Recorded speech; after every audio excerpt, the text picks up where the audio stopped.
Salih yemişlerimiz kalmış ha.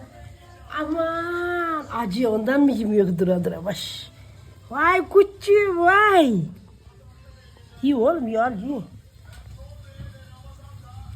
Baş. Ben çirkin çıkarım Salih. Hele bir de filaj yanıyor. Bunlar gördün mü benim domalıkta süpürdüğümü niye? Domalıkta süpürdüm. Daha gelmedi mi? Eyvah nereye herkes görür. Aa Salih'cik yakına gitme oğlum. Pantolonları seriyorum.